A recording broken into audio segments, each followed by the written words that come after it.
Okay, so now we're going to start talking a little bit about how these gas laws can be used. And we're going to talk a little bit about something called the Kinetic-Molecular Theory. And the idea is that all matter consists of tiny particles that are in constant motion. Now, if you're talking about a solid, they don't have a whole lot of motion. But with gases, they have a lot of tiny small particles that are separated from each other by a lot of empty space, not air. So that's where my ping pong ball analogy falls apart, because we all know that if you have a balloon filled with ping pong balls, there's air in between them.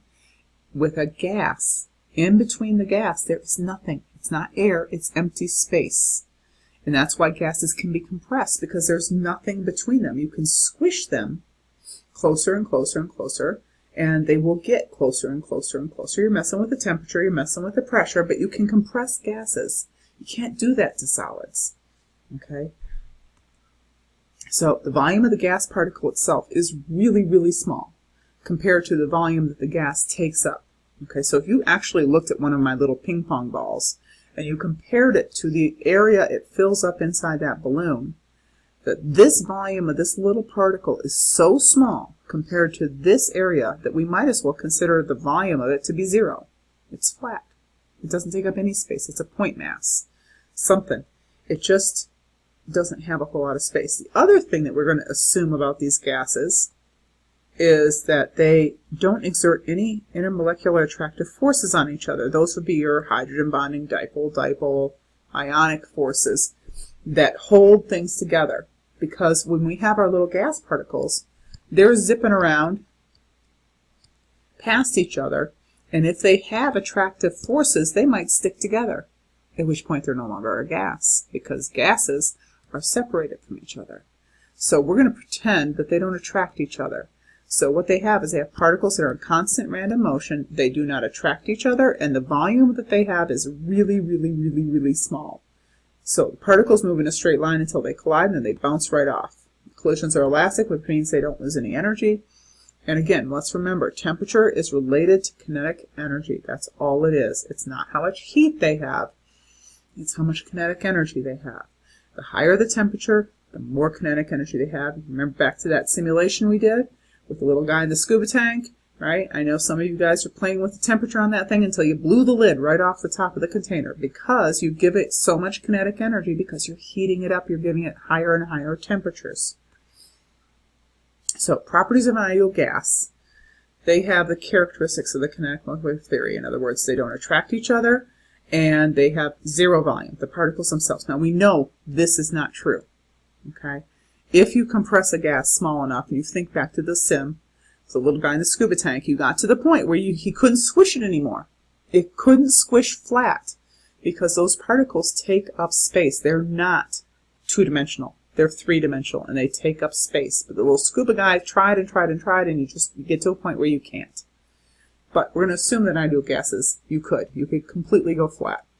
And we assume that ideal gases have no attractive forces between them, which means an ideal gas would never turn into a liquid. And again, everything has attractive forces for each other. Now, granted, it may not be very strong, and it may not last very long, but everything does. But for an ideal gas, we're going to make this assumption, okay, because it makes the math easier. So real gases, everything we're familiar with, behaves like an ideal gas under conditions of what are considered to be low pressure. And I use the air finger quotes, right? It's like around 1 atmosphere, maybe 1 atmosphere up to about 5 atmospheres, and at relatively high temperatures. So pretty much anything above the boiling point of the liquid, in other words, it's turned into a gas, it's got enough kinetic energy, it's staying a gas, that's considered to be high temperatures. So 0 degrees doesn't sound like a lot of high temperature to us, but to water or to many gases, it is. So the ideal gas law is used for finding the answer to one variable. Remember we said we have pressure, volume, temperature, and the amount of the substance.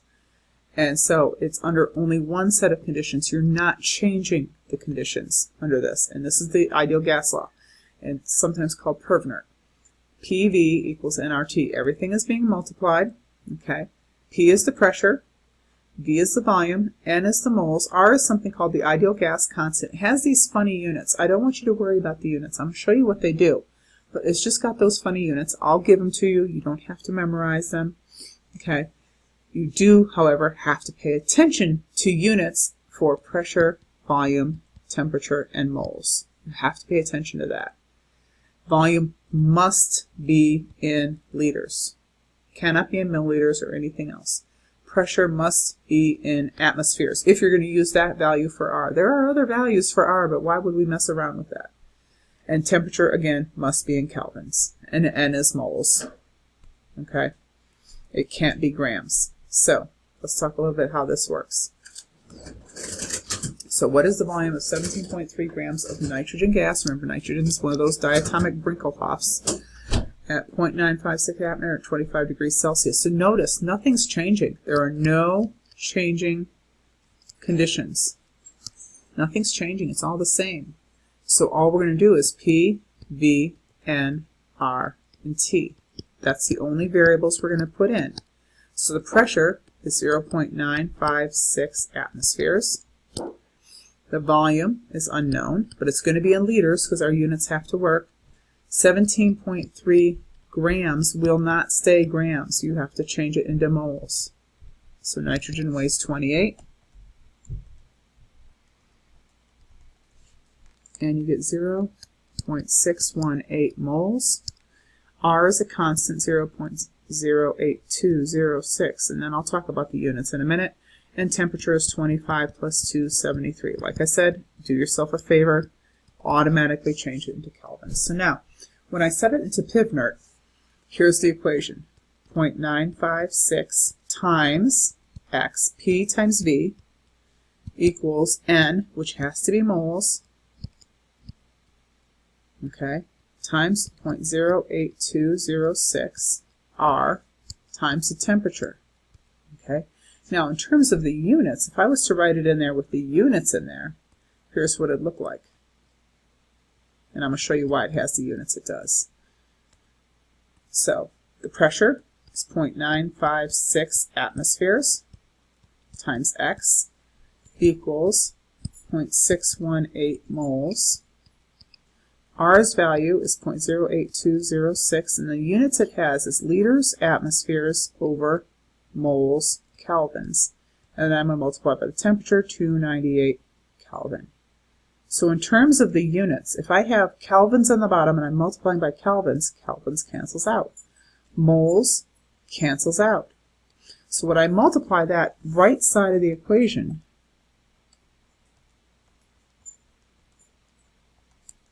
I end up with 15.11. And then my units that are only left over here are liters, atmospheres. And then I have 0.956 atmospheres times X. So to solve for X, I'm going to divide 0.956 atmospheres. Guess what happens to the atmospheres? It cancels out, and my X value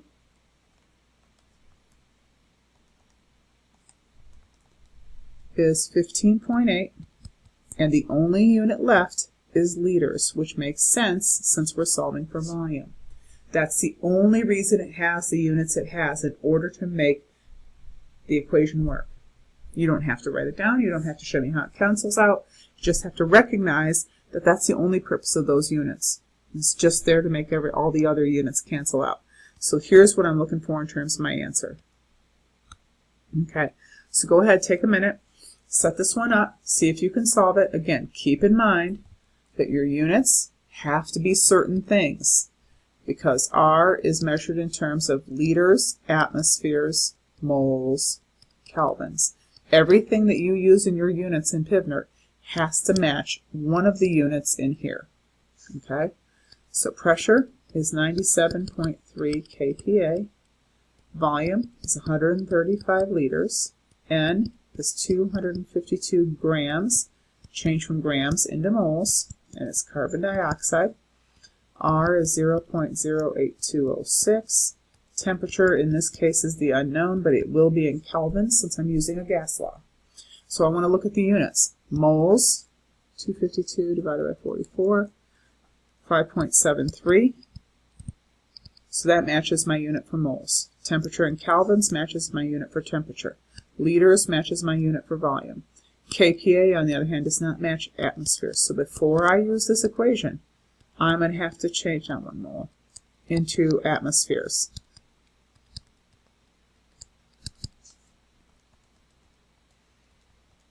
And you get 0.961 atmospheres. So now all my units match my units for R. That's kind of how you know how to do it. You want to make sure that units match. So when I put into the equation 0.961 times 135 equals 5.33 times 0.08206 times x. So I'm just going to multiply my two numbers on the left side. And I get 129.7 equals, and I'm going to multiply my two numbers on the right side, 0.437, and that's where my x is, being multiplied by that, so I'm going to divide. Notice I am not adding and subtracting things. Everything is being multiplied or divided.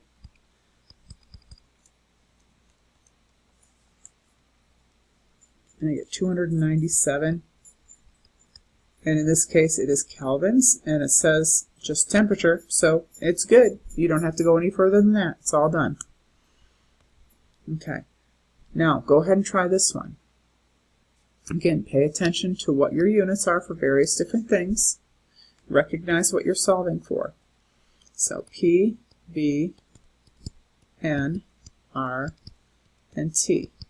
So pressure is 776 millimeters of mercury.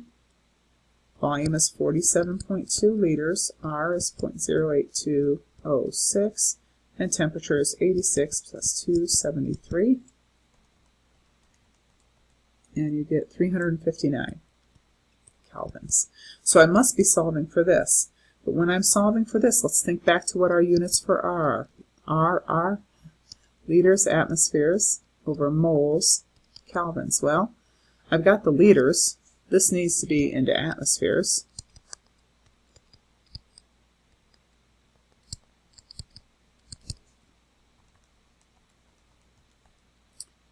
.02 atmospheres. My kelvins is given, and so that means when I solve for N, I'm going to get moles, not mass. Moles. It's kind of like the degrees Celsius thing. You have to do the gas law first and then use what you get for an answer to come up with a final answer. So when I set this up, 1.02, 47.2 equals x, 0.08206, and 359. So I'm just going to multiply these two numbers. 48.14. And I'm going to multiply these two numbers. And then it multiplies times x, 29.46x. So I'm going to divide by 29.46.